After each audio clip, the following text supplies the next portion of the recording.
And moving on now to our trending topics, and there they are. So top trending topic this morning, hashtag Terry Peto. And this, of course, award-winning Terry Peto, and she's been embroiled in this whole National Lotteries Commission situation. And this was issued yesterday by the SIU, and it basically spoke to one of the properties being attached in Bryanston, a home in Bryanston that would be auctioned off. But what was also interesting from this particular post was the timeline of how the entity, the vehicle, that company that was used to essentially get the money from the National Lotteries Commission, how that unfolded. This was literally, I think it was the 18th when they submitted the request for funds, and a few days later, 23rd, approved. Wow. And I know people who go through this process who probably saw this and went, say what? Like, these things actually happen, where money gets approved in a few days. Gee whiz. And not just approved, as the timeline proceeds, it gets paid out in a matter of days. Are we talking, you know, more than 20 million rand here? It's insane. So, It's so insane. the house that was attached in Bryanston, according to what the SIU has put out there, was determined to have been bought as part of, with rather the proceeds from this particular crime, as it were. And on a lighter note, and I see, of course, as usual, the Twitterati take this to another level, and they were digging through Terry Peto's tweets, and they dug up one where I think she tweeted it back in 2016, where Terry wrote, "Can Pastor Mboro give me the lotto numbers already?" So they were saying, like, well, you didn't need the numbers. You did not need the numbers. You got the money anyway. So, I mean, it's just terrible. But that's the case, and that's what people are talking about. But that house is, it's a mansion. It's a beautiful home. But wow, okay. So there we go. That's that. And then, please help me, because I haven't really been following Arthur Mafokate. So why is he trending now? It's a similar sort of thing. So people brought Arthur in because, remember, a while back when these revelations all came out about, you know, monies that people had gotten. Oh, so there's also a spider graphic from the SIU on Arthur. Yes. So, and of course you remember Arthur did that infamous interview where he was crying. So people were saying Arthur, they pulled up some of the memes from that, and they said Arthur seeing that Terry Peto's home was attached, and the one where he was crying, and they put that up. So for obvious reasons, people are like, Terry, Arthur.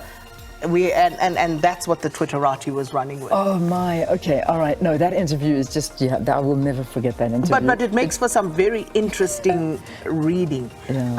Those spider diagrams and the timelines specifically of how these things unfold. Oh, listen, I'm sure, I mean, you can find that very easy. I know those are very difficult to read, but just you can get onto the look for that, and you'll and it's find easy to read. It's self-explanatory. You don't even have to rub too many brain cells together. You just read. All right. So next up, we talking the WITS shutdown. So this again, the whole issue of fees and universities, and this has all come under the spotlight once again. And then, of course, we're seeing a lot of the WITS students that were out and they were protesting, and this is a big trending topic on social media, and so many people are talking about this, and old videos are resurfacing, new videos are resurfacing, and there's talk that WITS University, they've taken to the streets over accommodation and financial exclusion. This is some of the footage that's coming out, pushing down poles and everything.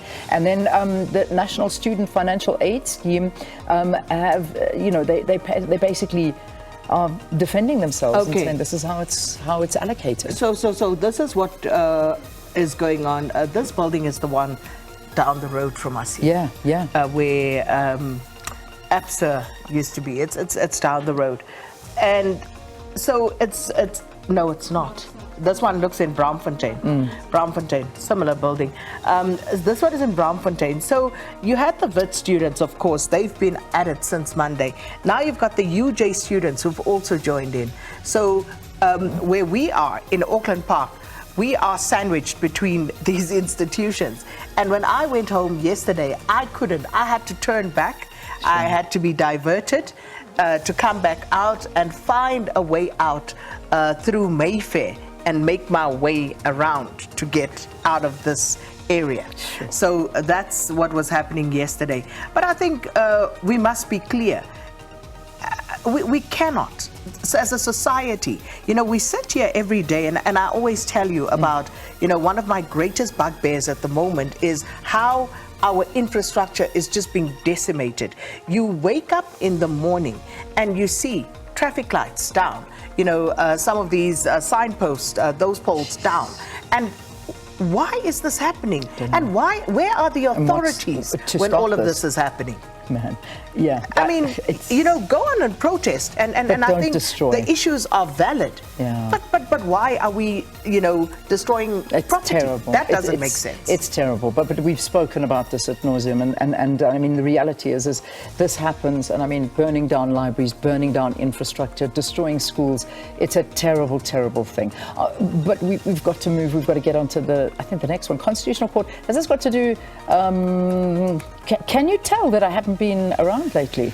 It is rather evident. Is it evident? I've been missing. I'm getting educated by you. So President Ramaphosa's... yes, that's what I was thinking it was. Something else happened. That application for direct access to the Constitutional Court, we spoke about this ad nauseum as well.